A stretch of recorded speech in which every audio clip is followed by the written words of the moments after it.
Good morning or afternoon, college football fans, and welcome to yet another edition of 3 and Out College Edition right here on IE Sports Radio, your directory for all that sports. What's going on, y'all? Well, here we go, man. This has been awesome.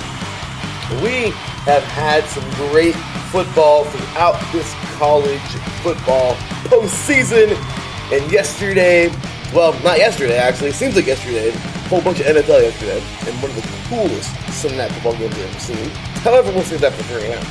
With that said, Saturday afternoon and evening, actually morning, the whole day, we had tons of great college football. And how about this, man? How about these Mustangs of Morningside, man, getting it done? Third in the last 4 years, you guys. Talk about amazing. And I think we need to go ahead and give one more giant applause because, well, there's another national champion that was crowned. The Ferris State Bulldogs winning their very first national championship in style, pulling out Valdosta State. Just so much great stuff going on here in this postseason. And, well, we're here to bring it to you and preview more. You are now officially tuned in live to 3 and Out College Edition right here on IE Sports Radio. Your directory for all that is sports.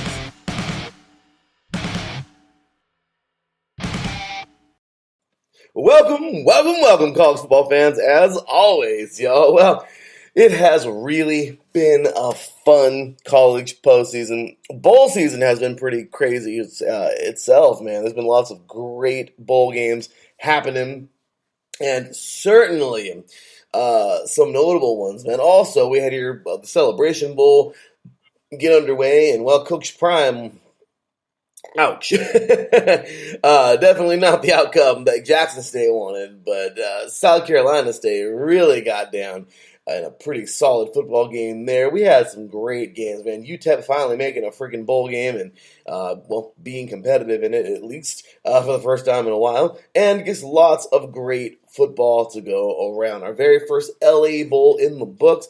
And I'll just tell you right now, man, we've had some great things happening. So, with that said, let me go ahead and introduce our co-host. Of course, he is one of the COOs of IE Sports Radio. He is co-host of this show, 3 and Out College Edition. He is founder and host of Set Points right here on IE Sports Radio, our volleyball show, talking all things volleyball. Coming up later on today, as a matter of fact, on Monday evenings. He is also founder and host of the SoCal Supreme Sports Show here on IE Sports Radio. Catch him every Friday afternoon. And then, of course, he is head of the PR department. I hope I got all of his accolades. Oh, I forgot one more little thing. He also is IE Sports Radio Hall of Famer class of 2020.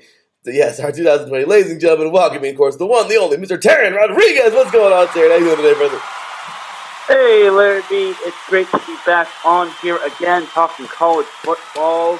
I'm looking forward to it, and we got a lot of college football to go into, not just in the FCS, but through the FCS and through NAIA and through NCAA Division 2 and 3. I'm really looking forward to it. Same here, brother. Well, we put a lid on Division 3 on Friday, and, well, really quick, we talked about that on Saturday morning. Teran, I don't know how we did that, man. We had a, it's kind of like a game now. We had a show at 6 a.m. the other day, our time on Saturday, because my fiance and I wanted to go out and get some Christmas shopping done, and boy, did we. We were out all day, man. Got a lot done, but man, you and I had to get at it real early because, of course, we had some great bowl games on.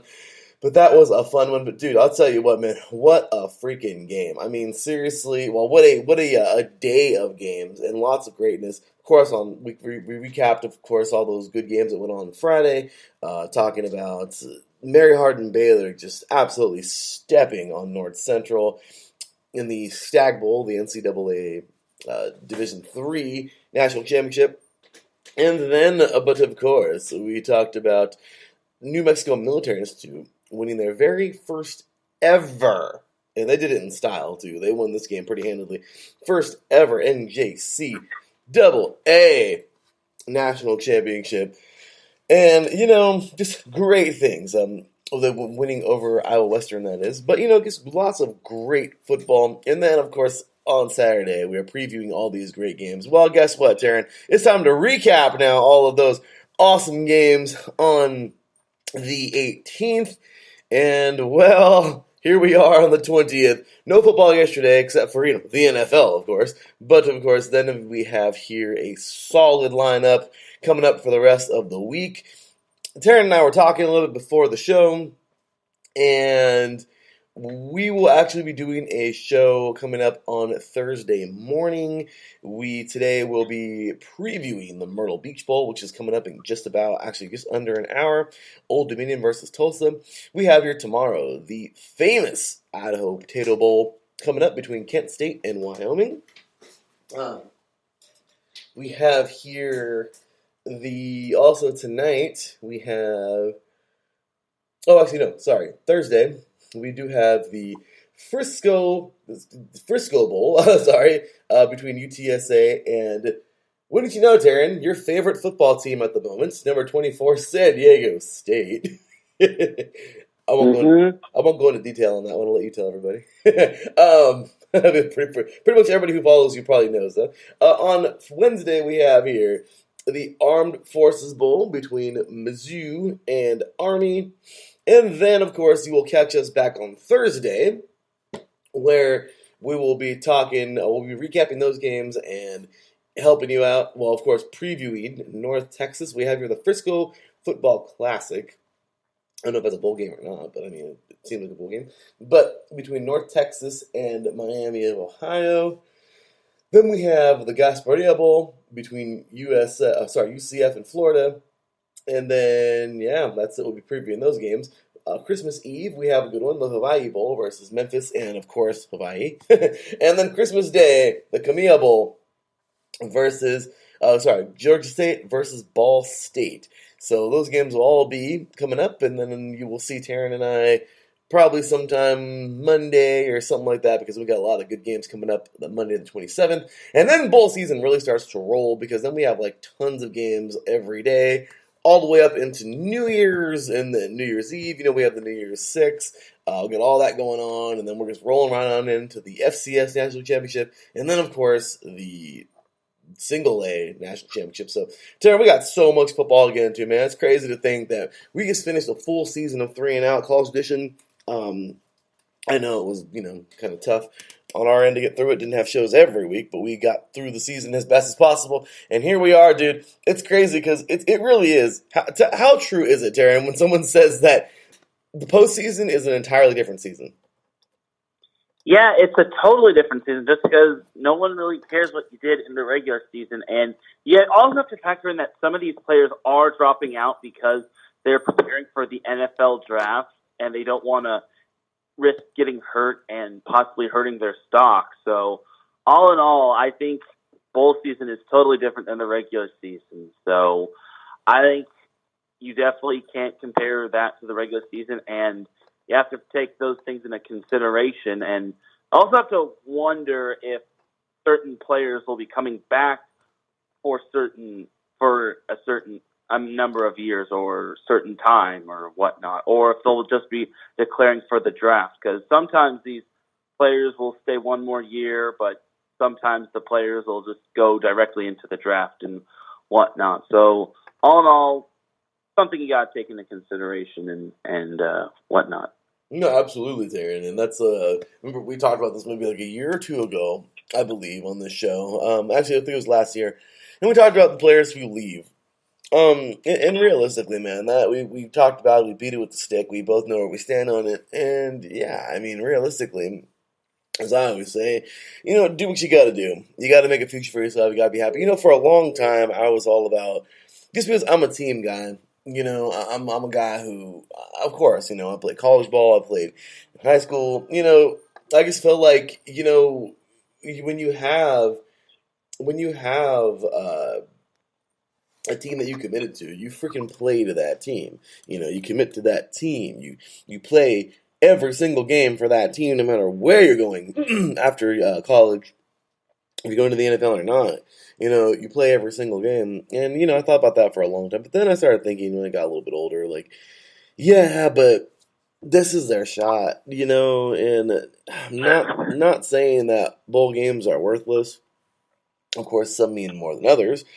But I will say that, yeah, I mean, if you're a really good player that's more than likely going to the draft and you play for a team that may not have been so good, but they're not that good, and you win, what, 6, 7 games, and you're playing in the, I don't know, the freaking, I, I don't know, you know what I'm talking about, man. You know what I mean? Like, you playing for the freaking, I don't know, so and so construction freaking Sugar Bowl. I'm not the Sugar Bowl, but you get what I'm saying.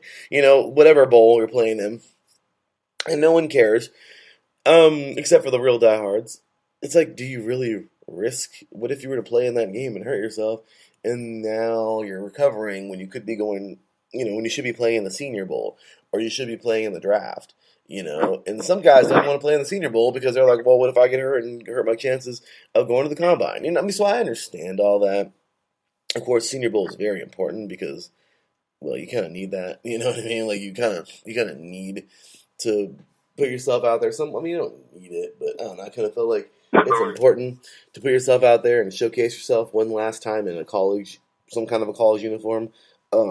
So all these scouts, a lot of scouts attend that game in Mobile, Alabama in the end of January. But yeah, Teran. Anyway, dude, I digress. Like I said, after a while I started to think, like, yeah, you know what, I get it. Like I said, in high school I couldn't stand it. And in different, like, and even in early days of college I couldn't stand it. And then right when I started getting to like my older days of college, I started thinking to myself, like, nope, I totally get these guys. Like, it's something that I kind of had to be in their shoes. You know what I mean? Like, I kind of had to be in their shoes, but I mean, not necessarily in their shoes, but at that point where that decision would be made, and I understood them. So, yeah, Teran. So, real quick, man. Like I said, we talked about this before on the show, but for those people who are just tuning in this year or just barely, know this show and they're tuning in and getting a feel for us, man. Yeah, let everybody know where you stand on that, man. Yeah, I totally agree, and I think you gotta put yourself in their shoes and whatnot, and you basically have. I just think that it's their decision, and if they want to, if everyone backs them up on it, then so be it. And if they leave, then they leave. And college isn't really for the point of college sports, in my opinion, is that they want to help develop players to like the NFL and send them off to their dreams and of playing in the major league. So all in all, I think if the player just wants to just continue to develop, then so be it. But if he wants to stay, then he can stay for a few more years. Like, it all depends on looking back on the tape, looking at the stats, looking at past injuries and whatnot, and saying to yourself, well, I didn't have this type of season. I think I can get the most out of myself with one more year. Mm-hmm. So there's that. Teran, you hit it on the head, brother. You summed it up better than I did, and way shorter. Absolutely, Teran. I completely agree, brother. And I feel like that is absolutely correct. So, we have that argument, and I feel like, I don't know, some people don't get it. I do. For a long time, I didn't get it. And yeah, Teran, it's true. You gotta put yourself in their shoes. So, yeah, man. So with that said, Teran, dude, we have had. Sorry, getting over a little cold here, but dude, we have had a great start to the college postseason, man. I mean, oh my gosh. So we talked about, of course, the recap of Friday night. On Saturday's show, we slightly recapped it right now. And then moving on into Saturday, oh man, where do we begin? Alright, so let's just go game by game in the order they went. So, starting things off, right when we got off, actually no, an hour after we got off air, man, the Boca Raton Bowl got underway. And Western Kentucky, man, the Hilltoppers, will take on Appalachian State. And Teran, dude, this game, man, my goodness, it was close, but it wasn't close, Teran. Like, I mean, I really don't know how to explain this one. Appalachian State didn't get bullied, but they definitely didn't do enough to make it look like it was competitive. How this game would start, actually, is in the first minute. In the first, 3 minutes of the game. Western Kentucky would score. I'm guessing that was on their opening drive. Didn't see the game, but my fiance and I were getting ready right now and getting ready to head out to go shopping. But dude, within the first couple minutes here, we have Bailey Zape, don't want to butcher his name, to Jareth Stearns for a 1-yard pass into the end zone. Braden Narvison with the extra point, and it was 7-0 with 13:14 to go in the first quarter. Well, Teran, at the end of the first quarter, it was actually 14-14. Pretty good. Pretty good start. Appalachian State would start back. Then in the second quarter, we had a pretty even second quarter as well. Appalachian State fought very hard. However, WKU, the Hilltoppers, 31-24 at the half, but that just comes with a very good effort at the very end. Once again, Zape to Stearns for a 10-yard pass into the end zone. Neverson with the extra point, and with 29 seconds to go in this second quarter, Teran, 31-24. So I guess you could say it was almost pretty much even, 31-24 going into the second half. Okay, at the half. Then in that third quarter, I don't know what was said in that freaking in the halftime speech, but Coach must have said something, man, because Western Kentucky woke up. I mean, oh my gosh, it's not that they weren't awake already, but because it was a very good game. But man, they kicked it up extra gear. I mean, someone must have said like, "Hey, some of us aren't going to play this game no more." You know what I mean? Some of us are done with playing football forever. Like, go out there and make it one last hoorah. Somebody said something. Somebody said something to spark them. And my goodness, they came out. And at the end of that third quarter, Appalachian State, despite one touchdown, my goodness, Western Kentucky would score 3. It was 51-31. Sorry, 52-31. And then going into the fourth quarter, it was even. I mean, one touchdown apiece for both teams. Realistically, I hate to say it, but it was more of a garbage time touchdown for Appalachian State because it was with 1:55 to go. But man, the Hilltoppers, man, they got it done. Final score 59-38. And congratulations to the 2021 Boca Raton champions, Western Kentucky. Man, what a game. Teran, what do you think about this one, man? So something we kind of overlooked, and this isn't necessarily our fault, is that Bailey Zappi, the Western Kentucky quarterback, had 55 passing touchdowns going into that game. And I totally forgot about that. He had 6 on that night, and believe it or not, that gives him 61 passing touchdowns on the season. And that's actually an FCS record for a single season. So, honestly, Bailey Zappi is some kind of special. He was a transfer from Houston Baptist, and he made the most of his opportunity with Western Kentucky, and especially with what Western Kentucky and the entire state of Kentucky kind of has gone through this past month. I think it's a great end to a season for Western Kentucky, who celebrated its first conference championship, and honestly, they earned it. Or was it their second? Or did they? Or was that UTSA that beat them? I forgot. Oh, you're good, brother. I'm mixing up my teams. You're good, brother. No, you're right. And Zappi, that's how you say his name. But dude, what an amazing job! 6 touchdowns, man. And yeah, I mean, look at his support, man. Also, Whittington, 7 carries, 151 yards on the ground. He had 1 touchdown. What a great job by that young man. And then Stearns also going over the sanctuary mark, man. Stearns, 13 receptions, 184 yards, 3 touchdowns. Talk about an air-raid offense, but hey, they had some rushing in there too. Teran, overall, man, the Hilltoppers will finish off this season at 9-5, and just what a job. But yeah, what record set, of course, by Bailey Zappi, and that's incredible, man. I mean, he did it. He had an amazing performance. This Hilltoppers team played extremely well, and well, you know what, man, they capped it off with a great victory. Congratulations to them on a very good victory, and just a great stage here. We had some great football played. So next up, moving over to the FCS, we have, of course, the HBC championship, if you will. And, well, the Celebration Bowl. And it's a great game. It's been going on since, I think, 2015. The other day I saw it on Wiki when I was doing when I was doing the posts and everything. It's awesome stuff there, man, by this team. Solid games in the Celebration Bowl. And, well, Coach Prime, man.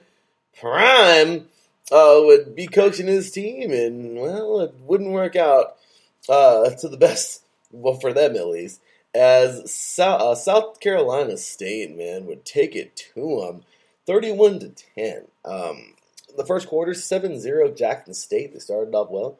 In the second quarter, actually, at the half, we had an all South Carolina State and all Bulldogs second quarter at the half, 10-7. And then in the third is where South Carolina would really take off, man. It was 24-10 at the end of the third quarter.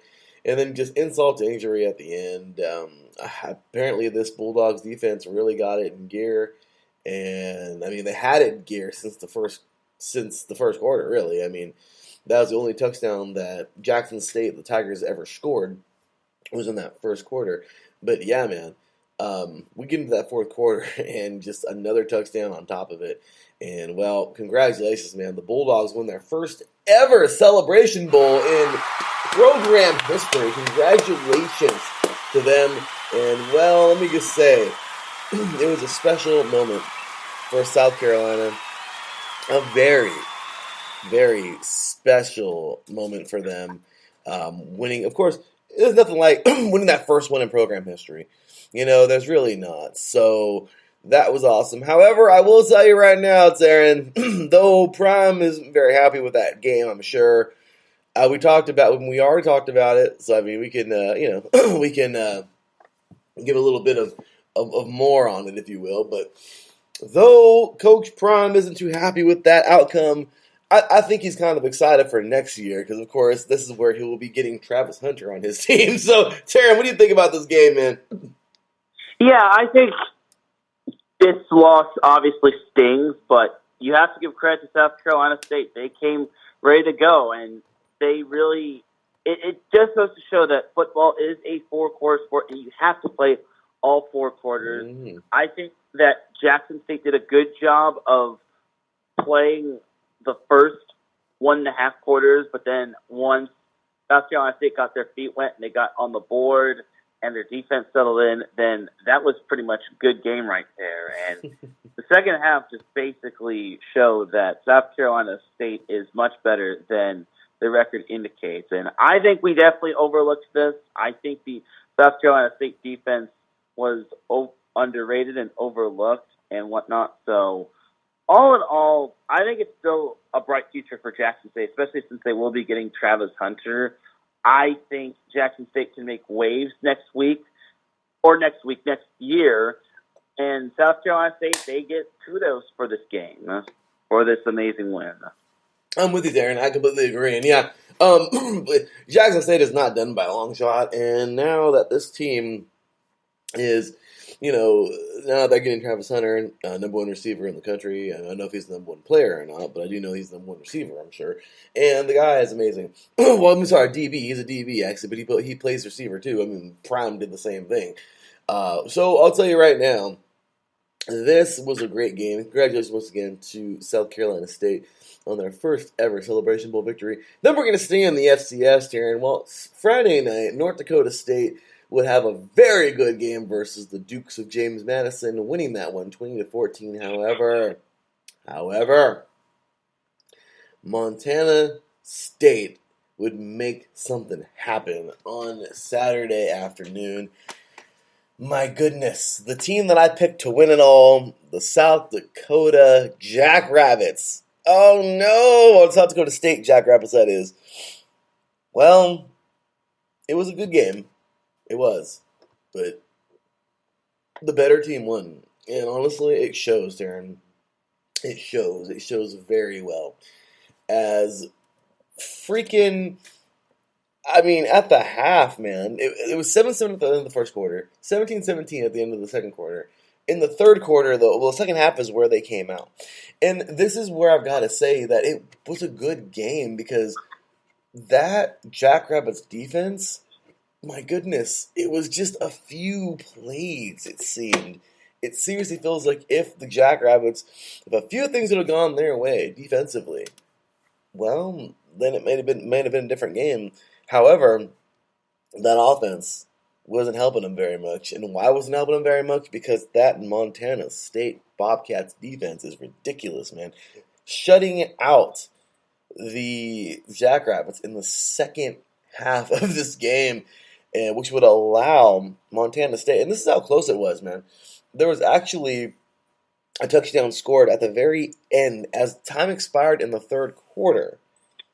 All right, there would be a touchdown by Montana State, and then with 10:35 to go in the fourth quarter is when they would score again. So realistically, there was just a small little, but probably like within 2 or 3 series football time where these teams, man, they let up. Not that they let up, but sorry, this Jackrabbits defense they kind of fell.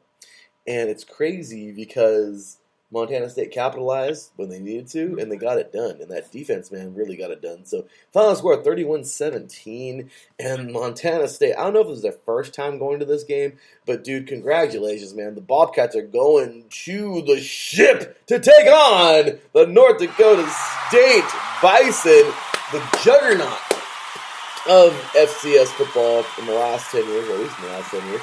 And, yeah, man, Montana State, the little team that could. Dude, I was raving about them. One of my games of the week back in the last week or last couple weeks of the season was Montana State versus Montana. And I was so hyped up on the Grizzlies because the Grizzlies have actually been pretty good over the last couple of seasons. And I've known them to be pretty good. I've known them to be a little bit better than Montana State. And, well, that goes to show how much I know. I haven't known them very much. He's barely getting into FCS as much as possible. But, dude, how about this, man? Freaking Montana State will get it done. And on January 8th at 9 a.m. Pacific Time, 12 p.m. Eastern, Montana State will line up against one of the biggest programs, strongest, toughest programs in all of the FCS, the North Dakota State Bison, to take these guys on for all the marbles.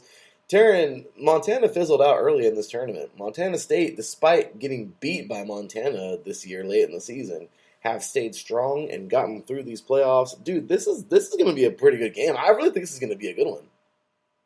Yeah, I totally agree. And Montana State finishing second in the Big Sky Conference didn't really do it justice, just because Montana State did have 2 losses. One was to Montana, and the other was to Wyoming. And all in all, I think Montana State really learned a lot from both of those losses. I think the Montana loss was the turning point, just because it's a loss to your in-state rival. Like, no one wants to see that happening. So all in all, for Montana State, they are kind of like that little engine that could. They took down Sam Houston State, the defending champion, and they took down another talented team in South Dakota State.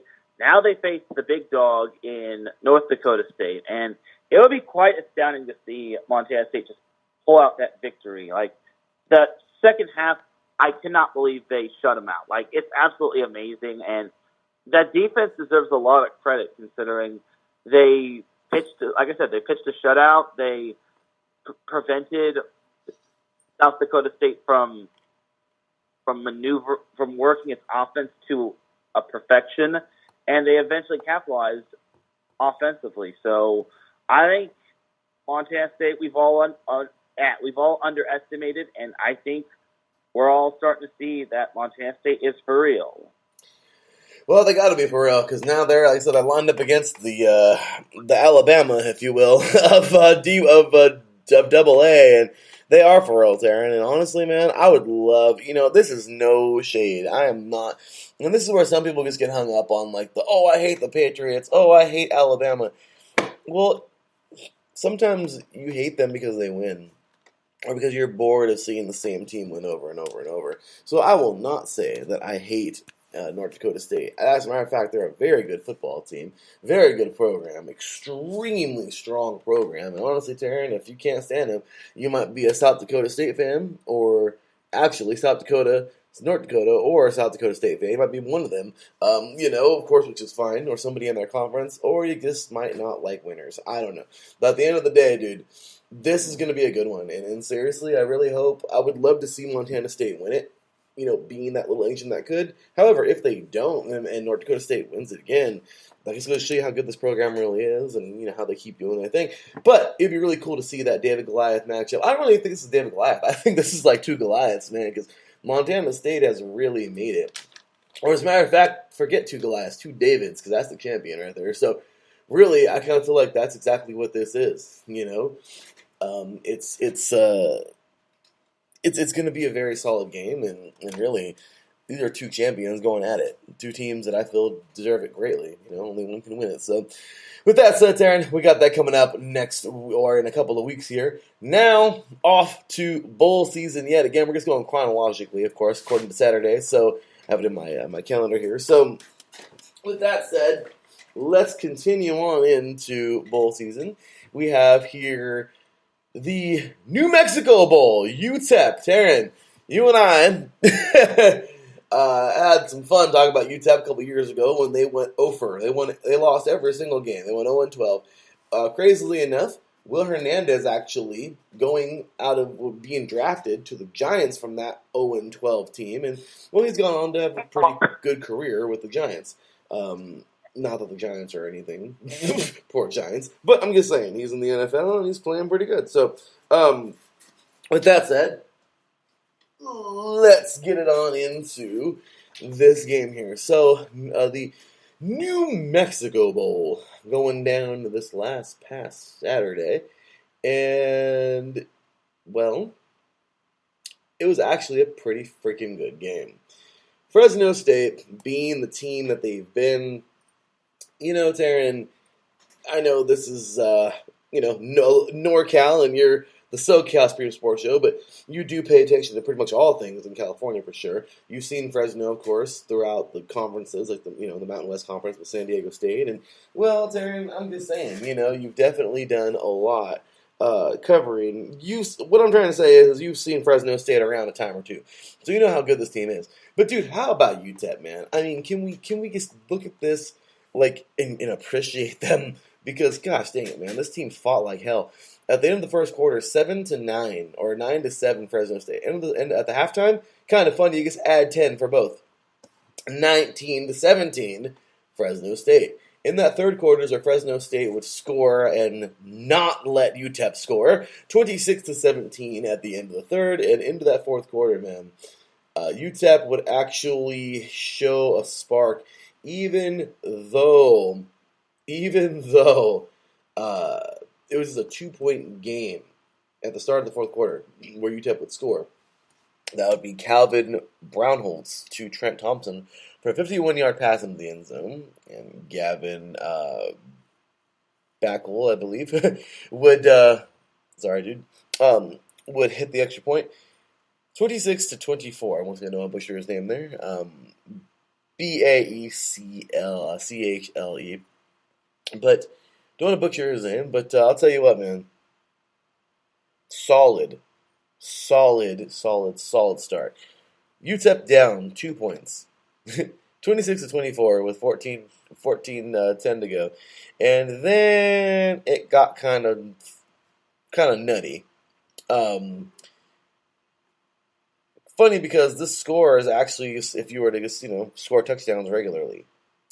However, kind of funny, Teran, with the score being how it was, it actually took a field goal and a safety for it to end up being a regular score and an irregular way to score it, as Fresno State would actually get this thing done, a field goal and a safety, and the safety being the last score of the game, at least, not in the last minutes, but with 7:05 to go in the game. Field goal came at 9:05 or 9:04. Cesar Silva's 21-yard field goal. But dude, 31-24. Fresno State had a very good season, 10-3. UTEP had a very good season as well. I mean, 7 games. Now they ended at 7-6. But dude, for UTEP not looking like they were up to par with Fresno State, they actually gave them a pretty good fight, man. But congratulations to Fresno State, this year's New Mexico Bowl champions. But yeah, Teran, how about this game, man? That's actually a pretty good one. Yeah, it was. And the thing about Fresno State was that they did not have their head coach. I believe it had something to do with COVID protocols.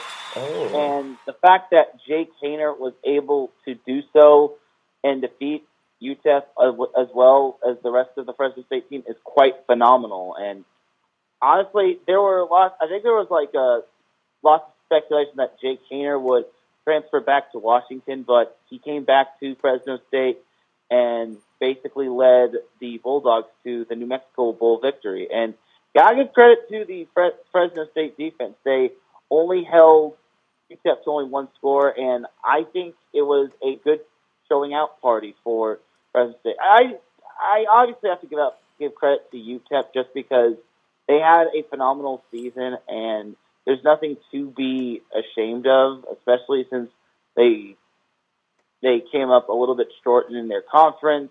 But I will say this, that I think the UTEP is kind of back on track. Fresno State, I think, is going to have a bright future, and they fell a couple games short of winning their division in their conference and making the conference championship game. So both these teams are on the up and up, and we'll see what happens with Fresno State. You're absolutely right, Teran. And I just want to single out somebody, man, because I mean all the numbers look good.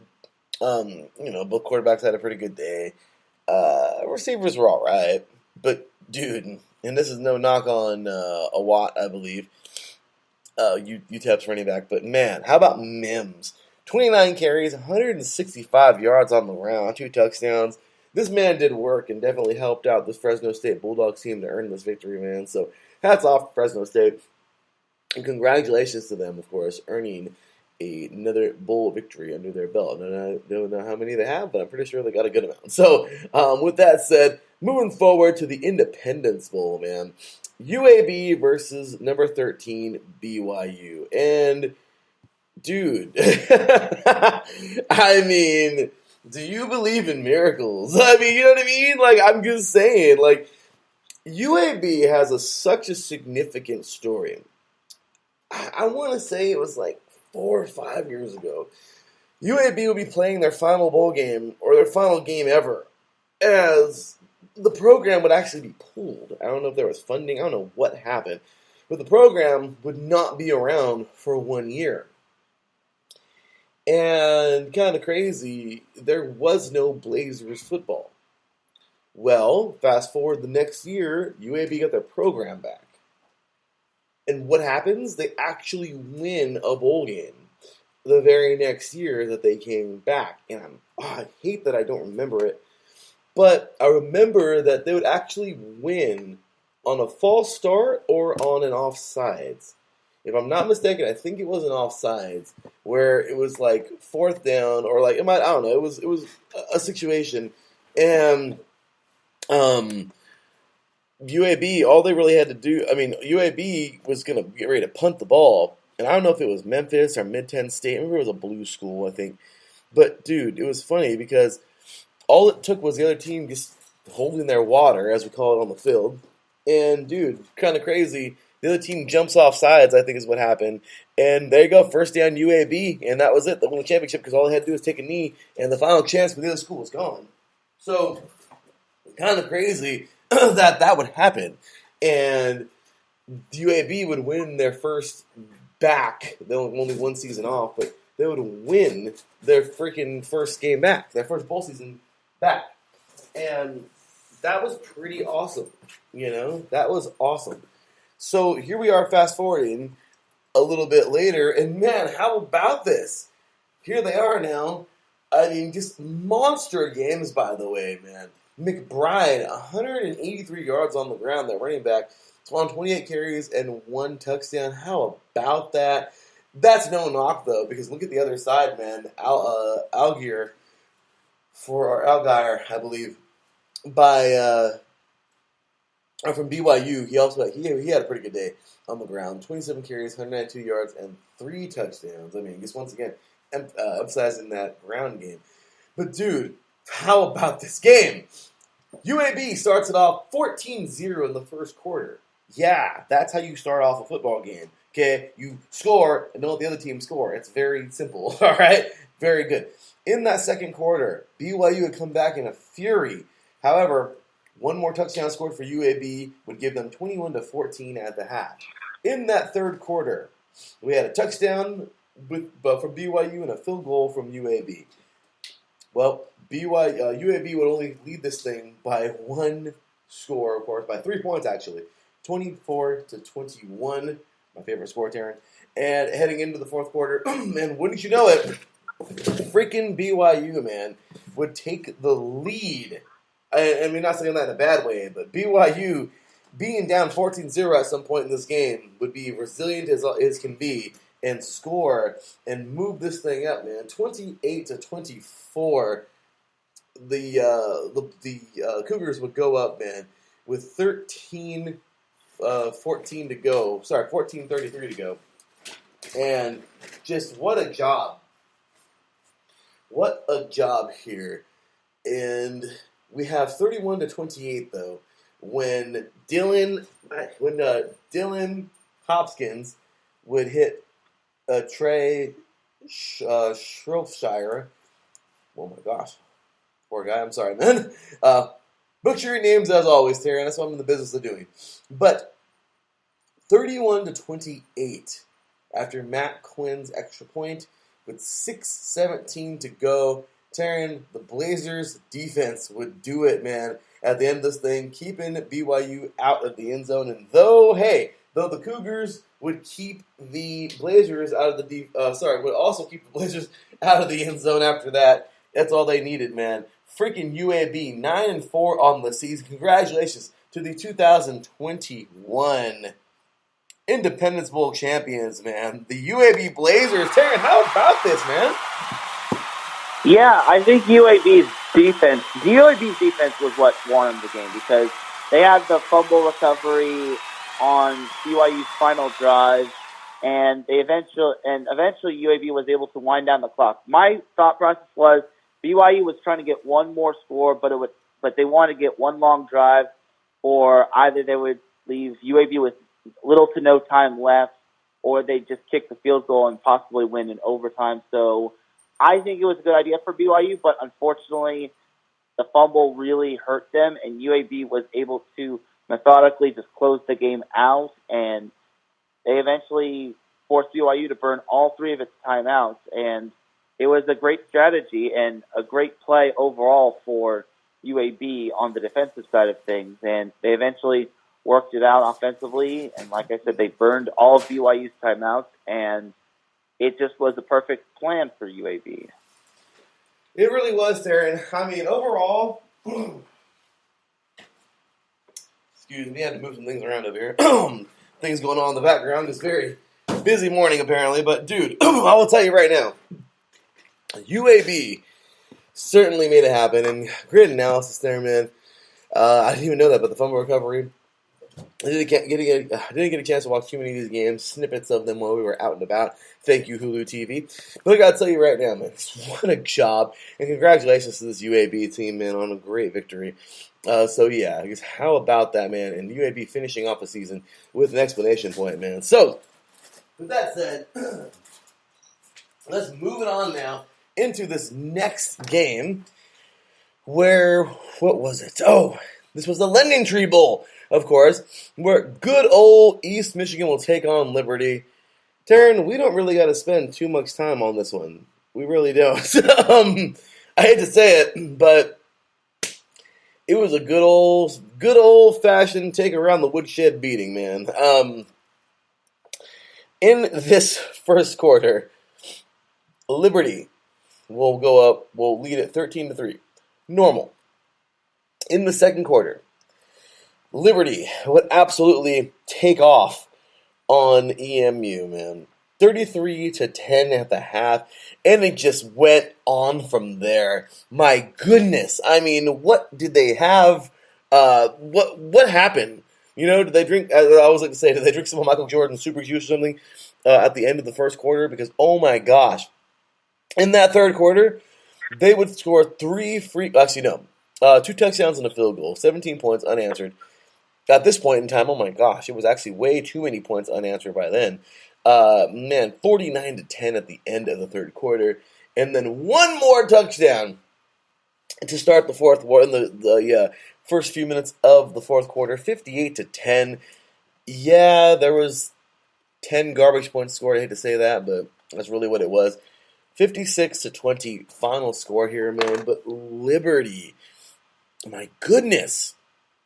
I mean, nobody went over the century mark except for the quarterback, Willis. Green had 88 yards, 1 touchdown. Shaw had 94 yards, 1 touchdown. And 3 receptions. Green had 8 carries, once again, 88 yards, 1 touchdown. But, dude, this was a pretty solid football game, team effort. But Liberty would absolutely destroy East Michigan, man. 56-20, earning the 2021 Lending Tree Bowl. How about that one, Teran? Yeah, I wasn't too surprised with Liberty winning. No offense to Eastern Michigan, but Liberty was just on another level, and I think Liberty was just basically the better team. Simply put, they were just the better team, and we got to find a conference for Liberty to play in just because they're independent, and it just doesn't feel the same that they're not in a conference. So find them a home for a conference, and I think this was just the tale of Liberty just out from that. This was the case of Liberty just proving from start to finish that they were the better team. And the first quarter was what set the tone. Because 13 unanswered, and then eventually it was a whopping, what? It was like 43 unanswered? Yeah, 43 unanswered. So, yeah, you got to feel for Eastern Michigan. Still a great season, but Liberty was just all over them like flies on horse pucky. Yeah, seriously, Teran. That was just a beatdown, man. So, best of luck next season to East Michigan, man. Hopefully they can get that sour taste of that disgusting defeat for them out of their mouths. But as for Liberty, man, ride the wave. Take that in the next year and be happy, man. That was crazy. So next up, we had here the NCAA National Championship. And Teran, this was special. This was just special. I mean, Grandview came into this game. They were ready, Teran. They were ready. They were. It's just that there was one more team that was a little more ready than them. I mean, that's just really how it goes, dude. What a special year for this team, for Grandview. But, man, it would be cut short, and you can't say nothing more than congratulations, Morningside. Ladies and gentlemen, Morningside University, the Morningside Mustangs will do it, winning their, my goodness, how many is this for them now? This is their third national championship in program history, and this is their third in the last 4 years. Congratulations. All but this last spring, where Lindsey Wilson would actually win it. Well, Teran, they would be 4 in a row right now if it wouldn't be for that, but congratulations to Lindsey Wilson, but man, Teran, I mean, what a job by this team. What an amazing performance. And honestly, I mean, when it comes down to it, this school has really shown, like, you know, they're kind of the new kids on the block. They have been a competitor for years. I won't say that they've been a powerhouse for years, but they've been a competitor for years. And, well, what happened? They won it all again. So here you go again, man. The school from Iowa got it done, knocking off Grandview. Are they from Iowa too? I don't know. Whoops. But I'll tell you right now, this team really played well, and Grandview's from Illinois. But, you know, this team played extremely well.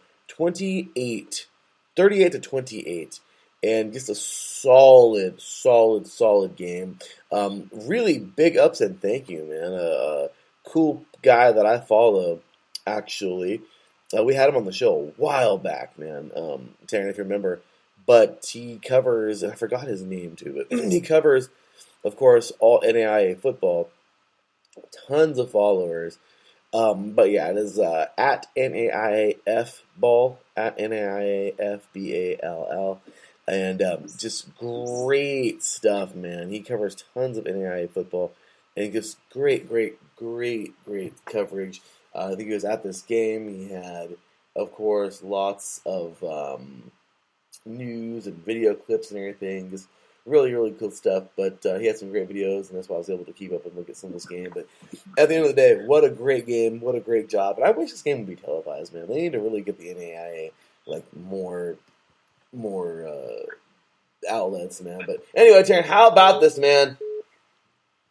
Yeah, it was a great game right there. I think it could have gone either way. I like in the first half, both of these teams combined for a grand total of 56 points. And in the second half, they only had 10. And Grandview got shut out, which you have to give credit to Morningside and their defense. And then the fourth quarter, basically the offense just did enough. Like, the fourth quarter was where Morningside was able to get that late touchdown and then the late field goal to basically just put the icing on the cake. So, all in all, for Morningside, it was just another great game and another great game plan executed. But Grandview deserves a lot of credit. It's just that I don't know where their offense went in the second half. Maybe Morningside's defense stepped up, but I think I would probably say Morningside's defense stepped up. And it's not a bad loss for Grandview in any way, shape, and form. I think this was a successful season, and Grandview kind of put themselves on the map when it comes to NAIA football. Absolutely, man. And I completely think so. They should be back next year to compete. But man, Morningside, congratulations to them once again. So back to the FBS. The LA Bowl, Teran. Jimmy Kimmel. Hey, I'll tell you what. This was a very good game. I actually really, it was a good game. I honestly feel this was a very good game. 24-13 final score. Utah State would get this thing done, defeating those Beavers. But how did they do it? First quarter, actually, Oregon State came out pretty solid, 7-0. Second quarter, it was a pretty good game, too. Pretty good game, all right? 14-10. Utah State would come out and score some solid points. And 14-10 at the half. However, Teran, in that third quarter is where things just kind of, the second half really is where it happened.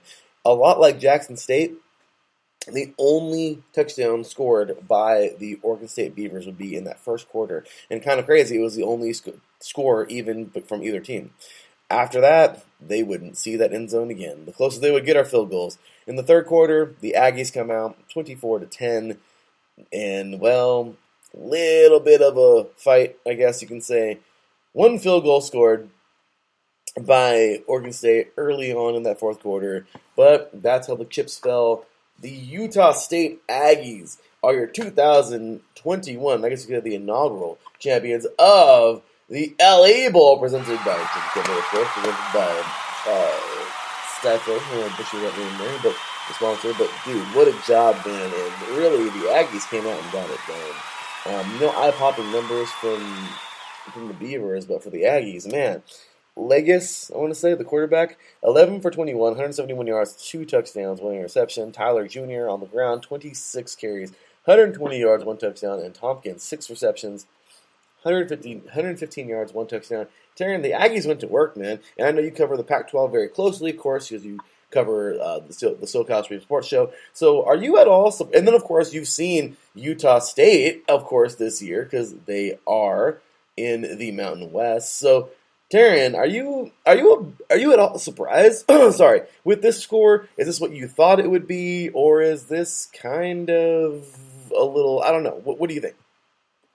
I'm a little surprised to see this score, but Utah State is good as advertised. One thing that really killed Oregon State in this game were penalties. They had 13 penalties for 91 yards. That was what killed Oregon State in this game, and it's unfortunate. And the thing is that Oregon State also won the turnover battle. They did have 2 turnovers of their own. So all in all for Oregon State, it just wasn't a great day. I kind of wonder why they went for a field goal instead of going for the touchdown when you're down 2 scores, and it's the fourth quarter. So I think for Utah State, this showed that they were the real deal, and that winning the Mountain West Conference was indeed their true calling. It was their first ever Mountain West Conference championship in team history. Like, this team had been pretty much the bottom dweller at the Mountain West Conference, but now they've turned it around, and they were able to also win this bowl game over a very talented Oregon State team. And overall, I just think Oregon State also had a great year. I kind of think they're back. I feel their future might be bright, and I think it'll be looking up in Corvallis. But for right now, it's just another learning curve and learning point for Oregon State. I completely agree, Teran. Well, good game and solid game for both of them. But dude, we get on now to the NCAA NCAA Division II National Championship, and freaking crap, Teran. I mean, what in the world, man? Wow. Ferris State has, I don't know if they've never been to one, or I forgot the story. But regardless, this is their first time being there. They make quite the appearance. If they've been here before, well, they came back with a vengeance. But regardless, Teran, freaking Ferris State, man, the Bulldogs came out and balled. They've been close. I think last year they were close. The year before, I'm not sure how close they were. But I'll tell you right now, man, Valdosta State, they won a title in the last few years. I forgot when it was, but they've won a title in the last couple of years. Well, Ferris State came out and said, hey, it's our turn. Dude, I was watching this game.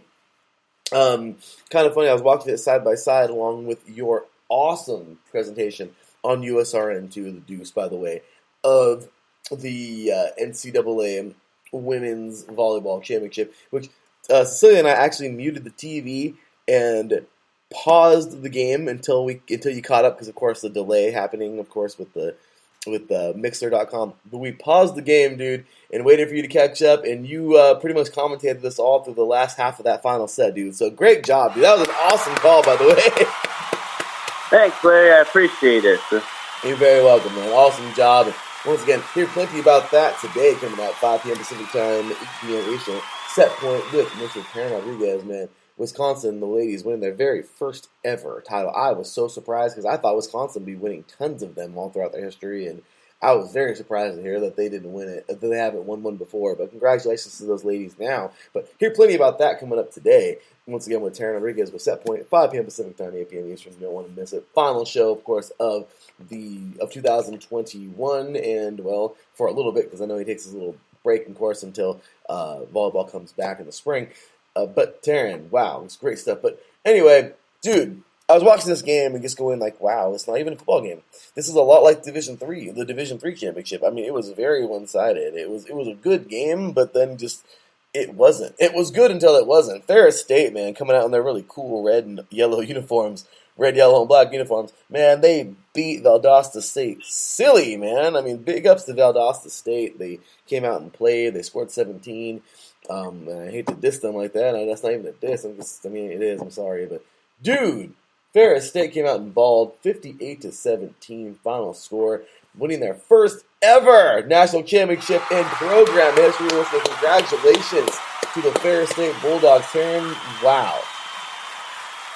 Yeah, when you sent me that score, I was like, oh, shoot, I forgot about this game. And then I'm like, whoa.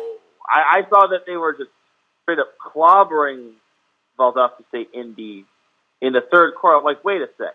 That was a score in the third quarter with 56 points?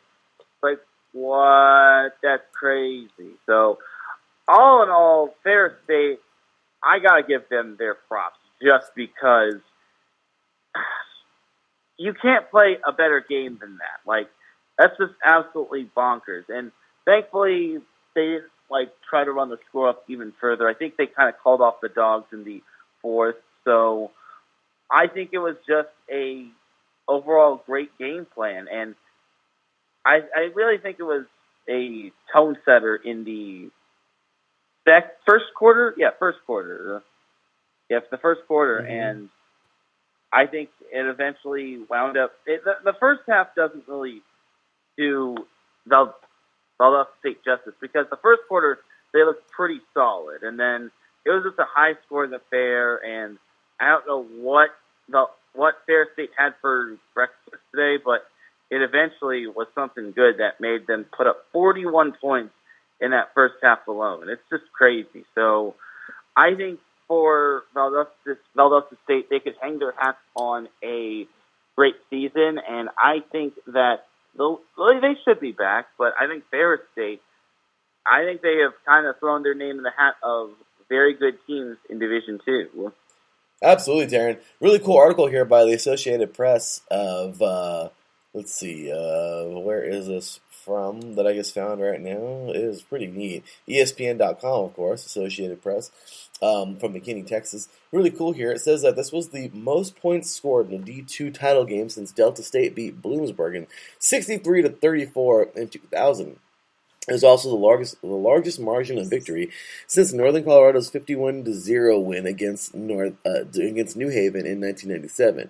So crazy, Teran. Check this out. Bernhardt, of course, the quarterback here, a graduate transfer from Maryland, playing in his only collegiate football season, was one of the nation's top lacrosse players in his 4 years. Or in his 4 seasons with the Terrapins. Dude, he was a freaking lacrosse player from Maryland, okay? He finished with 148 yards rushing on 14 carries. Didn't throw a pass on Saturday out most of the second half. And sat out most of the second half. Bernhardt scored on a 56-yard run on Ferris State's first play from scrimmage. Dude, this is insane to think that this young man has only played football 1 year. I don't know if he's ever played before, I'm sure, but he probably did in high school. But he freaking played lacrosse at Maryland, man, and he transferred. He's a graduate. He transferred and he's like, yeah, I'll play football. And yeah, he helped them to win a freaking national championship. Dude, how about that? Yeah, absolutely amazing. And it just goes to show you that you don't have to be a superstar football player in high school to be a superstar football player in college. You could do whatever you want so long as you, stick to the grind and you don't make excuses and you show up to every practice, show up to film sessions, take care of your body and whatnot. So I think that's a great story to see. And lacrosse actually does prepare football players for football just because lacrosse is a physical game. And having covered the game of lacrosse, it's not an easy game. No. It's pretty brutal, and you have to take lots of hits. You have to play both sides of the ball sometimes, especially if you're a midi. And all in all, but if you play defense, then you basically are basically having to throw hits, and if you're playing offense, you're basically having to take hits, take the whackings of the stick. It's pretty crazy, honestly. Yeah, it really is, man. And that is a crazy, crazy game. Love it. We need a lacrosse here show here on High Sports Radio, man. Jared Bernhardt, once again, I don't know if he was a starter all year. I think he was. But regardless, man, just what a job. I said he sat out most of the second half. But just what a job by him, and that young man played very well. So with that said, Teran, we got one more game to take a look at, and then we're out of here for the day. We actually just got underway right now. I got to make the banner. We're just getting underway right now for the Myrtle Beach Bowl presented by Tax Act. Old Dominion taking on Tulsa. We'll talk about that in a few moments. But, Teran, one more game to recap on Saturday, and it was actually a pretty good football game, man.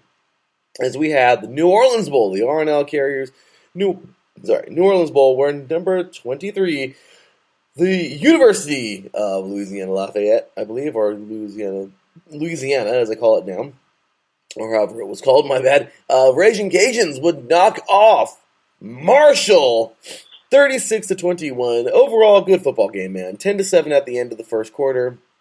We have Louisiana leading at the end of the second quarter, 16-14. Louisiana leading.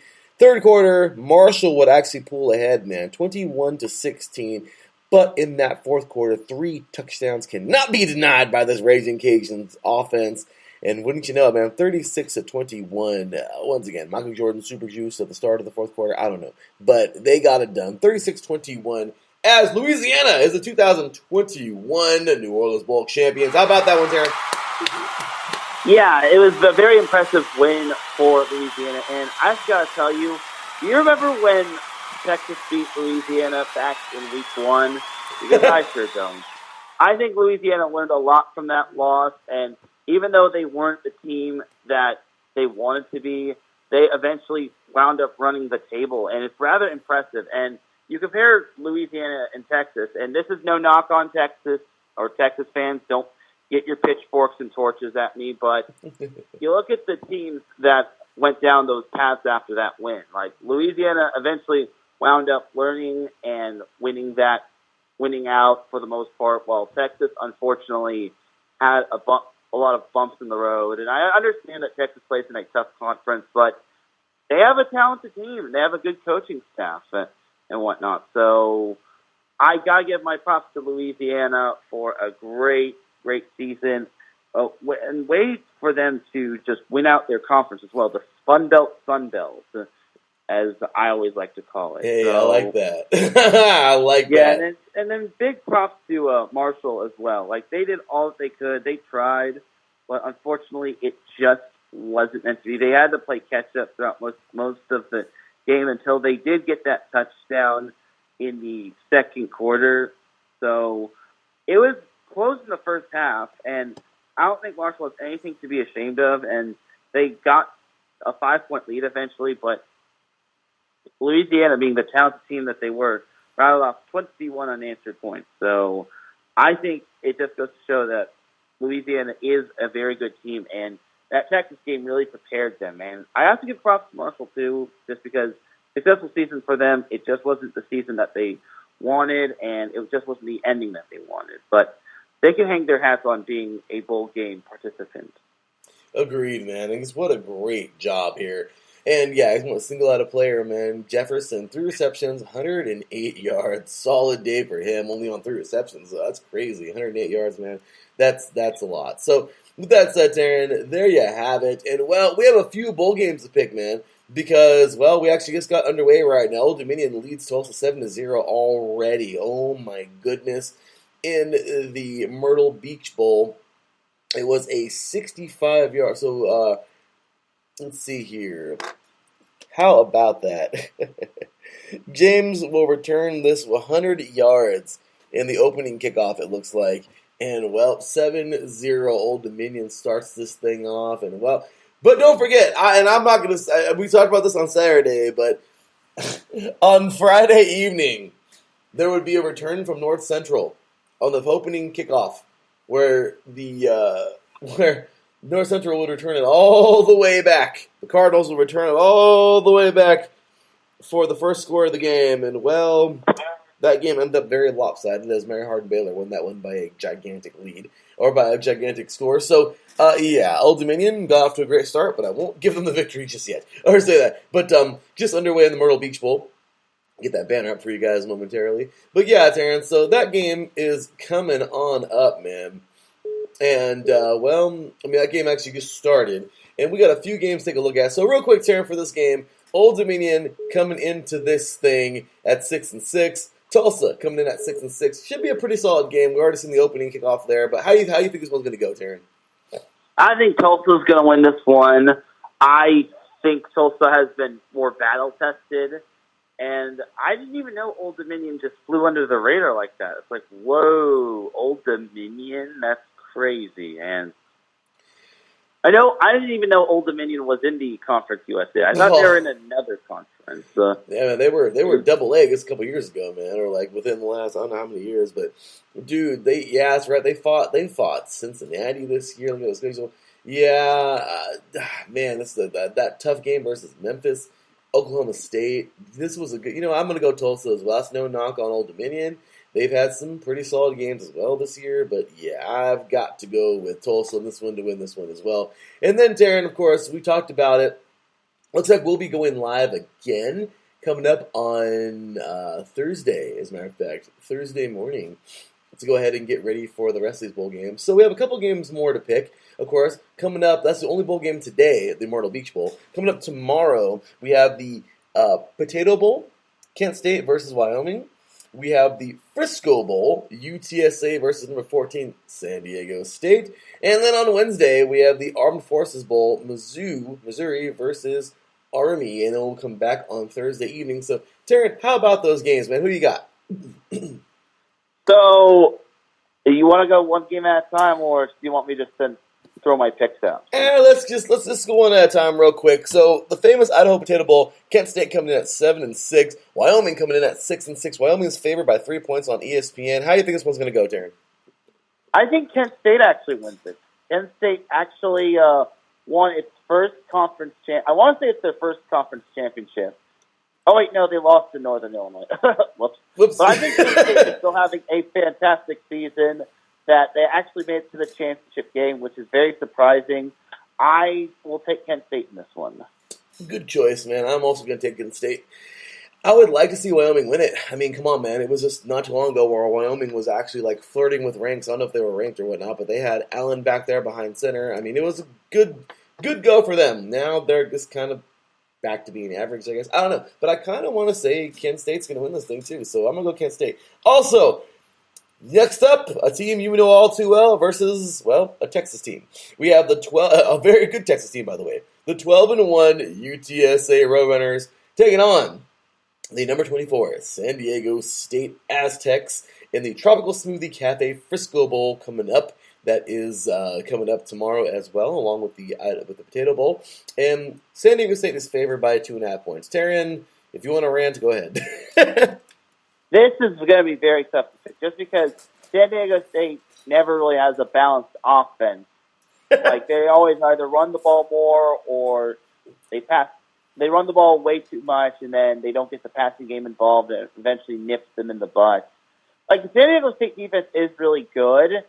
Like, that defense can show up whenever it wants, but as long as they're not, like, shooting themselves in the foot. But against UTSA, this is going to be a very tough matchup. I did pick San Diego State to win, and I will stick to that right now, but they cannot have offensive ineptitude, and the defense just can't be as leaky as it was against Utah State. So give me San Diego State in this one. I'm right there with you, Teran. I'm definitely a San Diego State fan.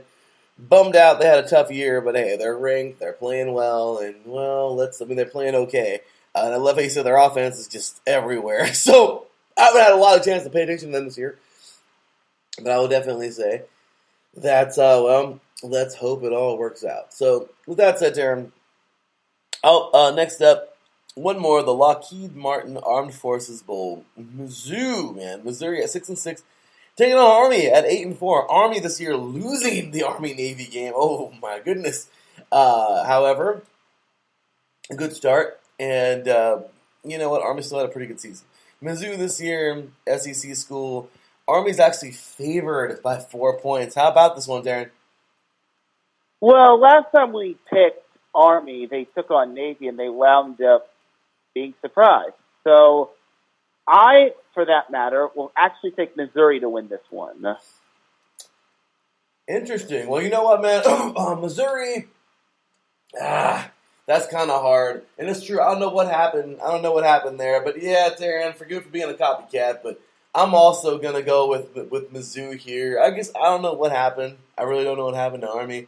But I don't know. I just kind of feel like Mizzou will probably get this thing done. And should be a good game. SEC school. You can't count out those SEC schools, man. And, well, I'm going to go with the Tigers as well. So, with that said, Teran, we are moving forward, of course. Next show we talked about, a little bit over time here, about 15 minutes over. Our apologies, but you get us talking college football, man. We can go on for days. So, Teran, so with that said, brother, looks like we will be going ready for Thursday morning. No time for sure, like, ready to roll, but definitely probably, maybe 7 o'clock, somewhere right around there. Would be good to get this show going because we got to recap those games, get you ready for the Frisco Football Classic, the Gasparilla Bowl, and plenty of more games coming up all through Christmas, and we'll be back on Monday morning. So with that said, Teran, well, dude, it has been fun, man. Always great talking football with you, brother, but I think you know what time it is, brother. Cue the music! Because we're out of here! Teran, where can all these diehards find you, brother? You can find me on Twitter at Teran Rodriguez 1. That's where my main Twitter content is. You can also follow SetPoint on Twitter at set_point.ie. You can also follow the SoCal Supreme Sports Show at SoCal Show IESR. But my main content is at Teran Rodriguez 1. That's where you can see me post all my stuff. Well, there you go. Of course, you can find me on Twitter at THE_LB53. You can follow us all as a whole on Twitter at IE Sports Radio, on Instagram at IE Sports Radio, and also give us a like on Facebook. We certainly like that at IE Sports Radio. Also, you can find us, you can find all our stuff there. Check out www.iesportsradio.com. Christmas is a few days away. Put an IE Sports Radio ornament on your tree. And of course, order all kinds of IE Sports Radio goodies, shirts, apparel, goodies, all kinds of stuff there. So check us out there, and of course, make sure to follow our show here at 3 and Out, all spelled out, 3 and Out, IECE for College Edition, of course, IE Sports Radio, College Edition. So check us out there, show some love, and we'll get things going on. Continuing to talk about these college football bowl games and plenty more. With that said, y'all, for my boy, Mr. Teran Rodriguez, for your boy, Larry B., this has been 3 and Out College Edition. We will see you on Thursday morning. Until then, take care. Oh, of course, big ups to our sponsors, the SoCal Warriors and Background Check International. With that said, we will see you on Thursday. Until then, take care. And as always, God bless.